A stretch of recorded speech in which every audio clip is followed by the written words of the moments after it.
Hello, yes. I'm Mads Brutal, and you will shortly be meeting the cat, bunny, goat lady, Sybil here, running through the Castle Sansa in the Castle of Dreams, I believe. Tell you all about that, but first, introduce my lovely commentator, Roadkill Revenge. Would you like to say hello?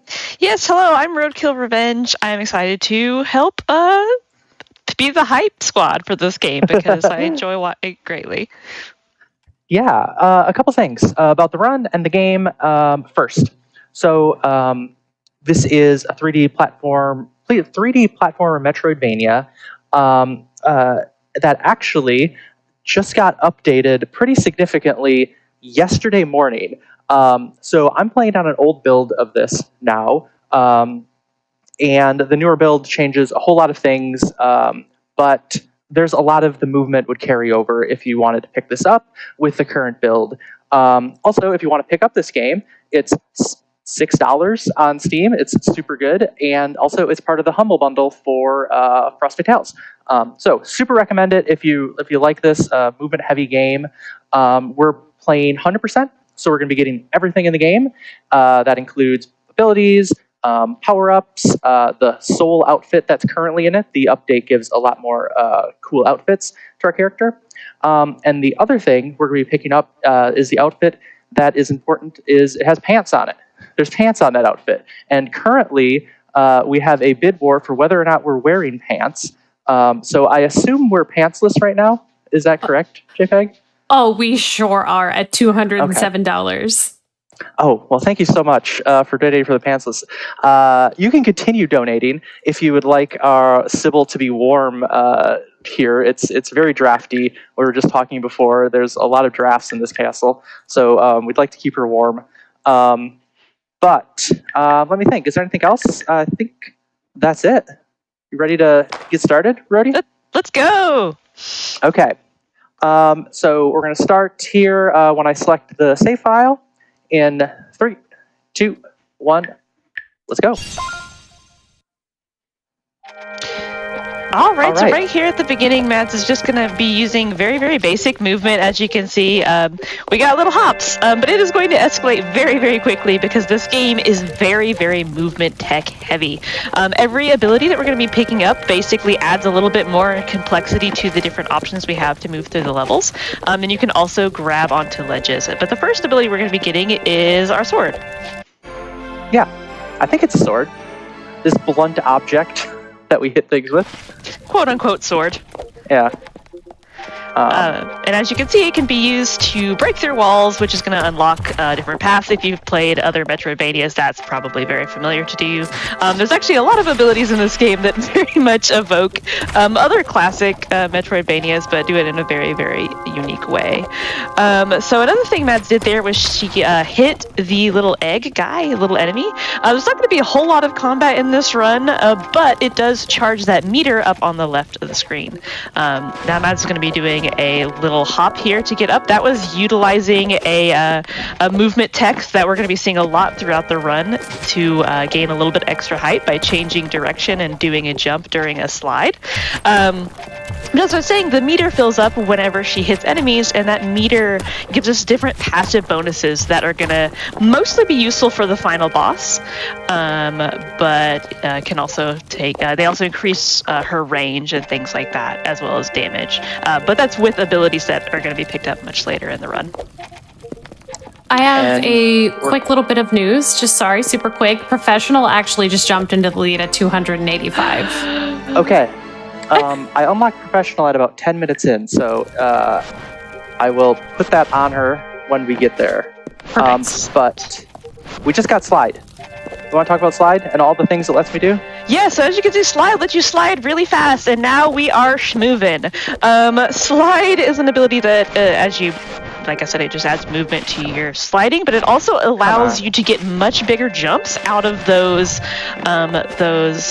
like little super jumps. So whenever Mads gets a perfect super jump, you're going to see that yellow trail that's going to really send her having this huge forward momentum. And the way that really works is it's utilizing the ability to do a little backflip and turning your backwards and / sideways momentum into a huge amount of forward momentum, which is going to allow a whole lot of sequence breaking throughout this run. So now Mads is entering the Underbelly, which is probably the biggest area in the game and is full of lots of secrets, like this little shortcut that is going to take her directly to the next ability and avoid a much more difficult path that is more the intended way to get here. A lot of this run in Hundo is doing stuff backwards, and this is one of those examples of that, of finding a little sneaky way and utilizing the movement we have so far to grab Ascendant Light, which is essentially an ability that lets you bounce off of enemies and these weird black orbs. So Mads is going to be doing that and also hitting some enemies to, again, fill up that meter a little bit further for later on. And then just keep on sliding through the Underbelly. This part's really fun to me. You can actually jump off of moving platforms to add their movement to your own, which is always really fun to see. You just like yoink across the room from these little elevator thingies. And Mads got the first HP upgrade, which those are going to be a part of what is required for the Hundo in this game, because she's going to be collecting, I believe, 11 of those. Is that right? How many of those? There's like a weird number. You could convince me any number. I have no idea. I know there's one more than there should be. Yeah, there's one more than there should be. I knew that, yeah. They're basically pieces of heart from like Legend of Zelda. You can fill up. But there's one extra one. So Mads is going to be collecting those. She's also going to be collecting small keys that are going to be used to unlock doors to different areas in the map. But importantly, there are 5 big keys which are going to be used to unlock the door to the final boss as well. So there she just got a small key and then purposely fell off the map to respawn at a more convenient part of the platform to head over to this area. And this is another example of doing this area sort of backwards. And heading to get a few more collectibles. Oops. Oh. There we go. Yep. There we have an example of one of those like perfect super jumps, because you get to see that lovely yellow trail. And this room is really awkward. I don't know why. For some reason, every time I see somebody enter this room, I always I'm like, whoa, like why are there random cubes? But it's very, very interesting.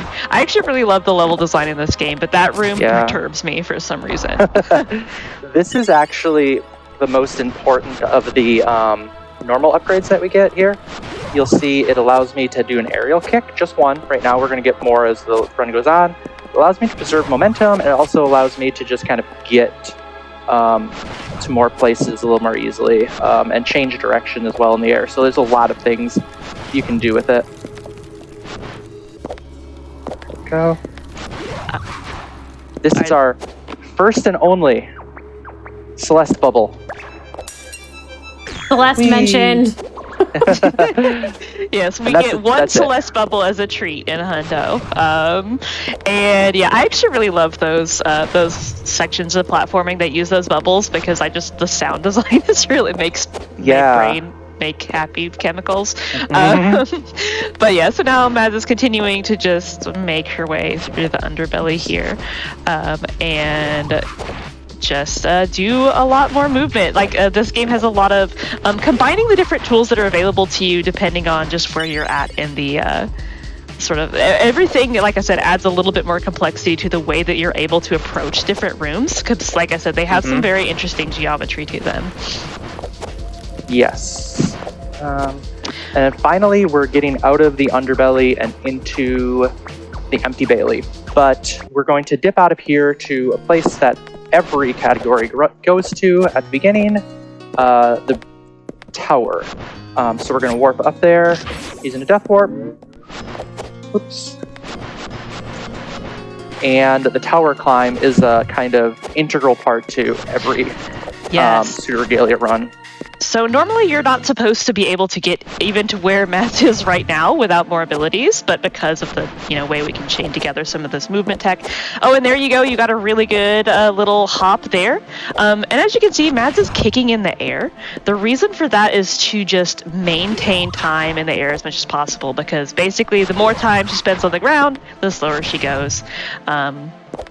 And there's a lot to explain that the little nuances of some of the movement here, but some of the things that she was doing there was basically canceling in animation and jumping to get this really big forward momentum, and then she can just jump to maintain that inertia and kick to keep that speed going forward.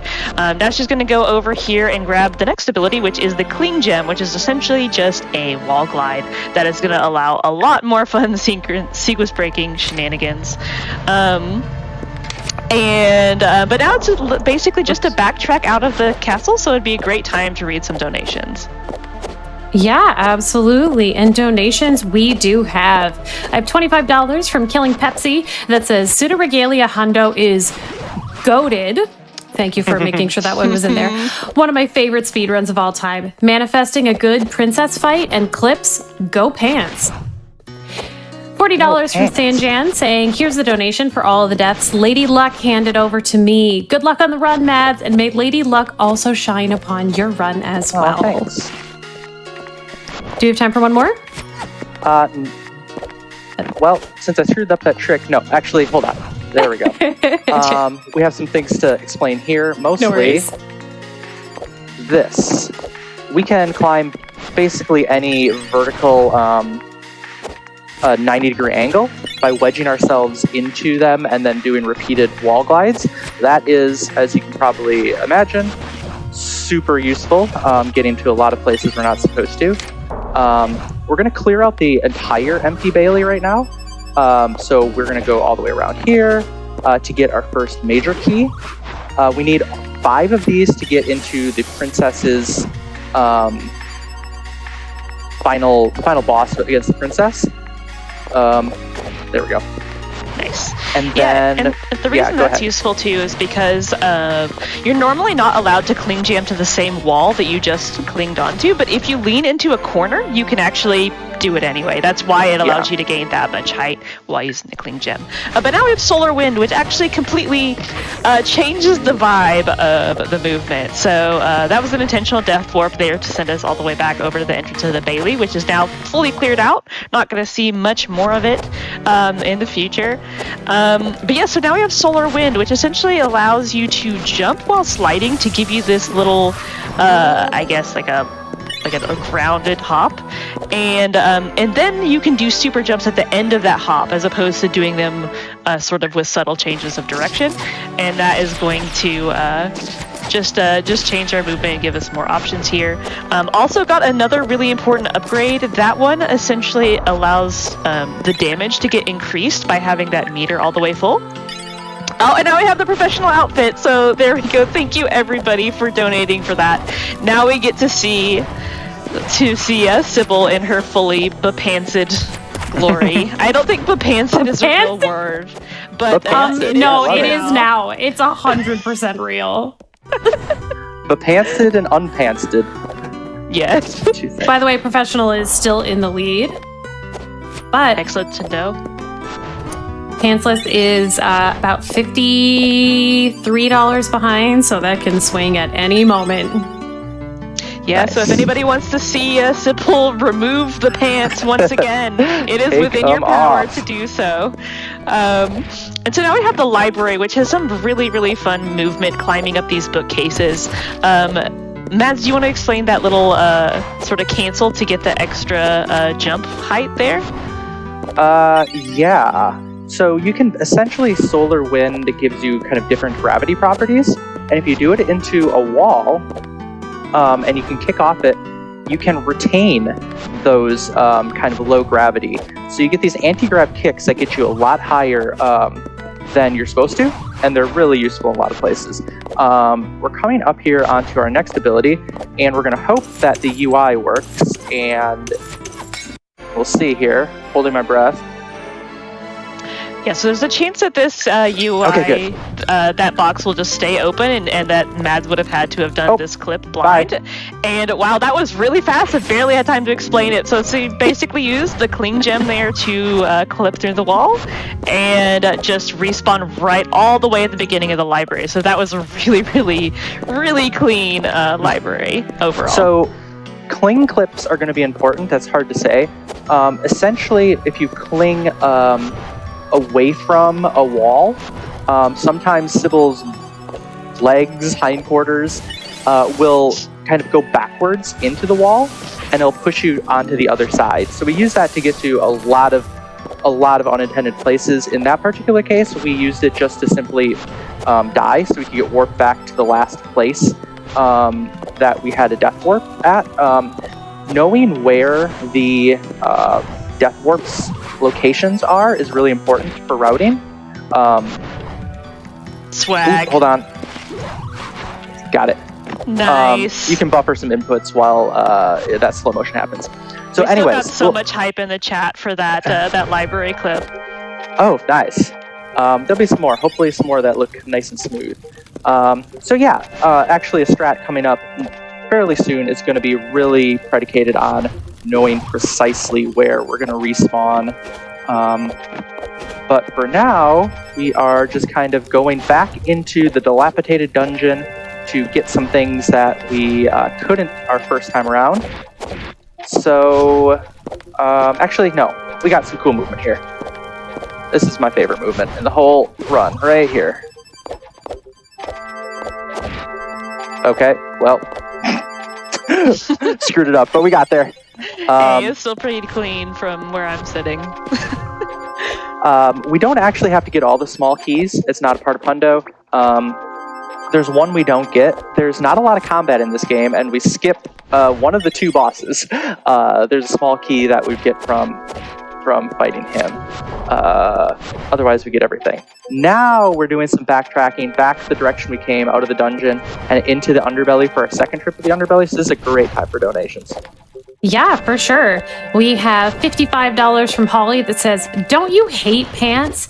And $25 from Osher that says, "No pants is best pants." However, with those wonderful donations, Pantsless is still lagging behind at 237, while Professional is in the lead at 285. So if you agree with Holly and Osher and you want to see us be doing this Pantsless, you gotta make sure that you are donating and make sure you're selecting that incentive for the bid war. Legging behind? Is there something there? Legging behind? There? Yes, okay. that's a banger, actually. I'm going to clip out of bounds. And we're going to do some neat movement. We're going to land on this pillar, and then on the stairs that Ooh. we're going to do backup strats. Just kidding. We're going to fall to our death. Whee! Whee! Out Okay. of bounds, baby. That was very close. We'll do this again. So you notice though where we respawned, that is kind of instructive. We want to keep that as our respawn point, which is part of the reason why we go to bounds. The other reason it's very much more direct if you don't fall. So anyways, pillar, stairs, weird pillar thing here. There we go, and we'll fall through. And I'm going to be very careful to ride the wall to fall down here because, boom, we're back up top. And we're out of the Underbelly. That's our second trip to the Underbelly. We're going to go one more time. Underbelly, like Rody said, it's really big, and we break it up a couple times. We're coming up on the most stressful and difficult part of the run. So while I'm kind of just doing a little bit of movement, this is actually another good time before we have a long stretch to do one or two more donations. Oh, yeah, for sure.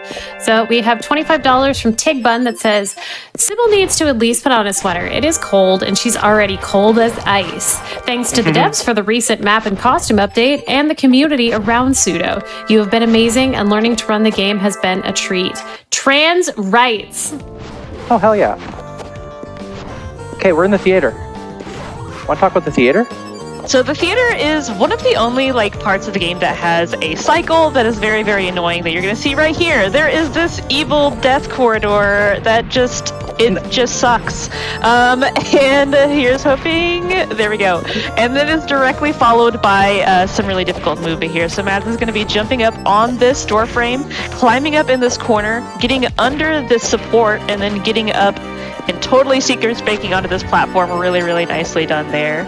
And then just heading down this hallway to the main part of the theater. Now for this, you're supposed to get 3 different switches in order to get the big key, and you're supposed to do a lot of platforming to get to them. But Mads, that was you're schmoovin'. What are walls? What are walls? She clipped through a gate to turn on the switch so that she does not have to go through all of the intended way to get to that lever. And now she proceeded to immediately clip out of bounds and is now doing a bunch of movement to head to another collectible needed for this category, which is going to be all the way here over here. But because she's out of bounds, it is preventing her from setting new spawn points. So after collecting this, she's going to be able to teleport all the way back.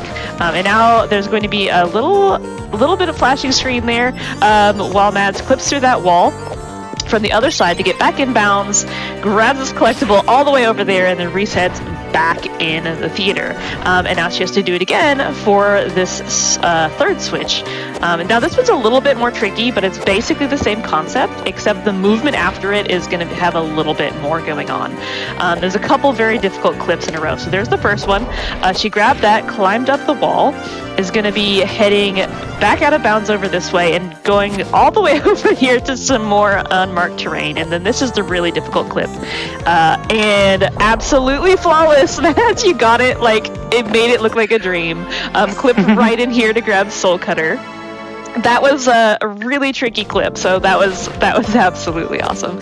And now my favorite clip, Squish the Bunny. Come on. Oh, come on. There we go. So that basically just used the gate there to squish Sybil through the floor and out of bounds to do some more movement to grab back over where we need to go, and heading back in the direction of... Oh, there we go. What Matt did right there was moved into first-person mode, which is a thing that you can do to make certain wall climbs just a little bit easier and more consistent. So after doing that, she climbed up, clipped back in bounds once again to get the health upgrade, and is back here and can finally grab this key that she had to get all of those switches in order to unlock. So that was... there's a couple more collectibles here, but that was a really, really nice theater. Yeah, that was scary. That was the most dangerous part of the run. Can we celebrate that by, in fact, going pantsless? Because pantsless is in the lead again. Yes. I'd love to. What a great way to celebrate. What a great way to celebrate. So we're gonna leave the show, leave the theater. We gotta put our comfy clothes on. That's what I do whenever I leave the theater. Okay. Coming up here, the theater's completely done, and I'm very glad to have that in the rear view. We're going to do most of the Castle Sansa now. So first, this very difficult long jump. Oops. I guess I'll just do some anti-grab kicks to get up here. We're going to do a little bit of just kind of cleaning up, kind of some tricky movement, but...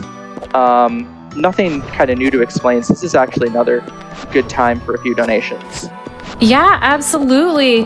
To update everybody, Pantsless is still in the lead at $367, with Professional now trailing behind at $310. I have some other really important news. While we are doing this pants or no pants war that is happening, we are super duper close to $15,000 total raised for Women's Legal Fund. And so I just want to see, can we hit that goal tonight?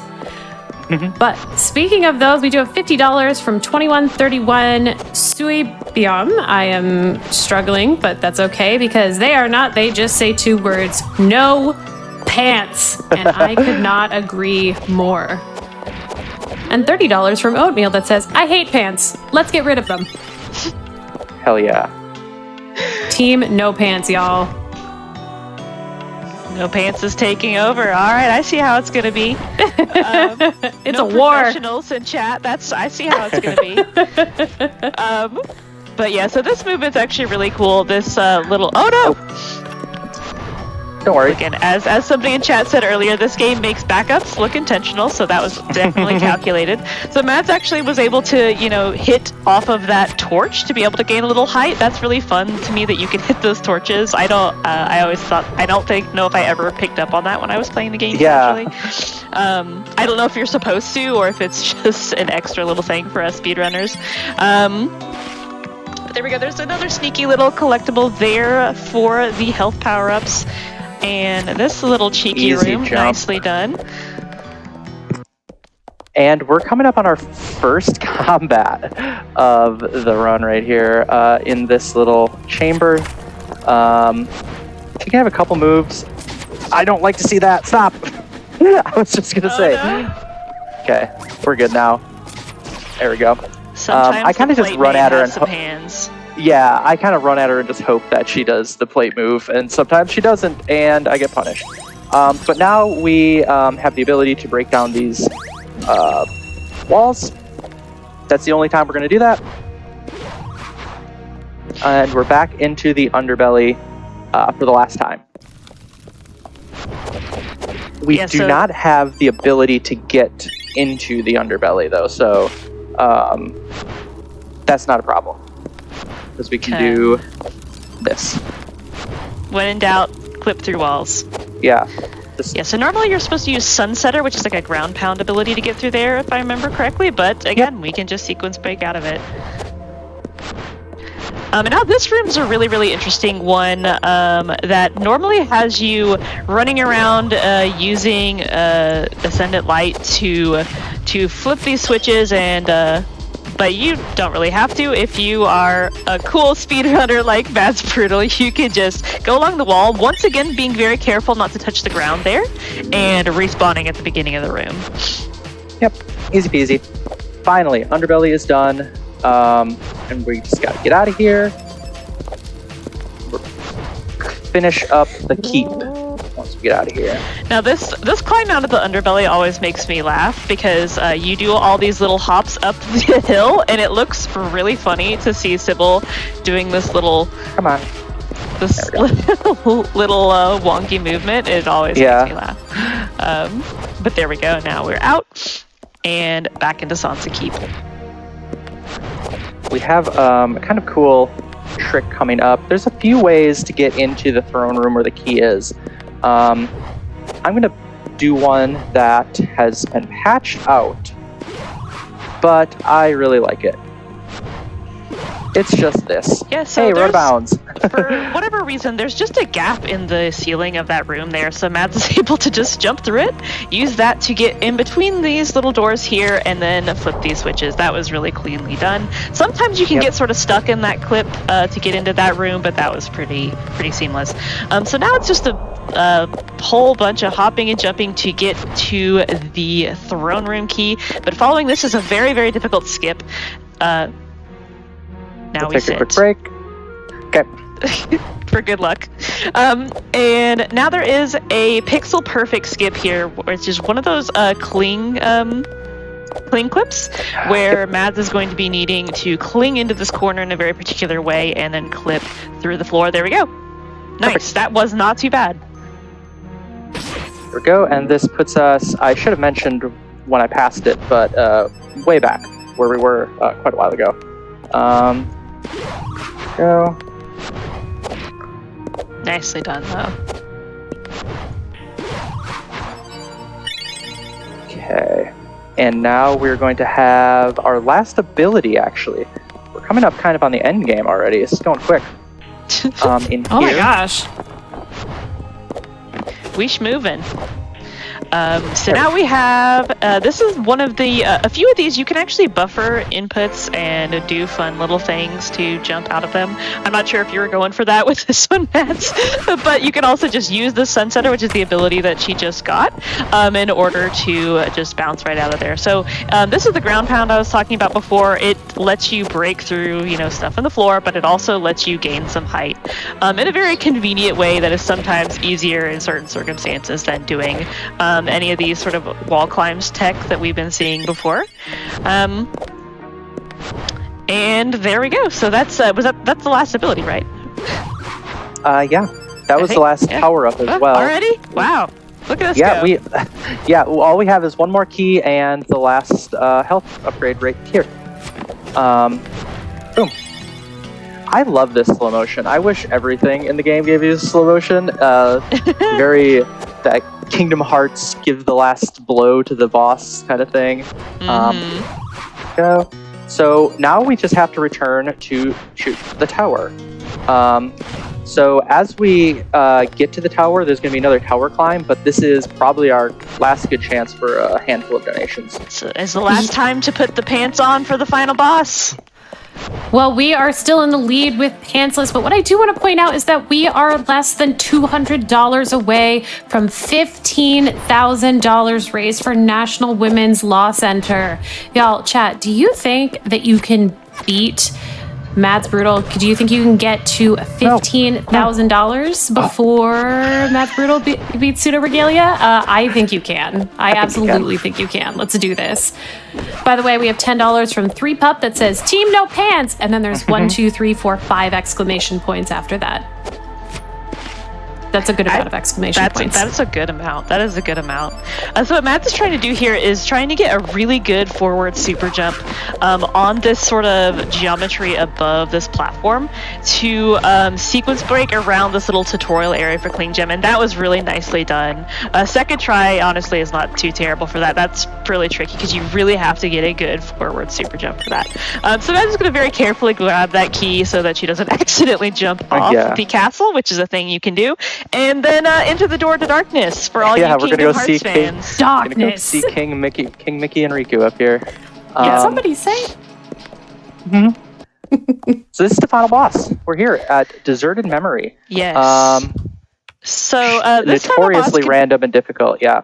Go ahead. So fair warning, there's going to be a little bit of like screen shake and stuff because Mads is going to be locking onto the final boss, and the boss does teleport around. So just a fair warning. She has lots of different abilities she could do. Obviously, as a speedrunner, some of them Mads wants her to do, some other than others. This one is one not.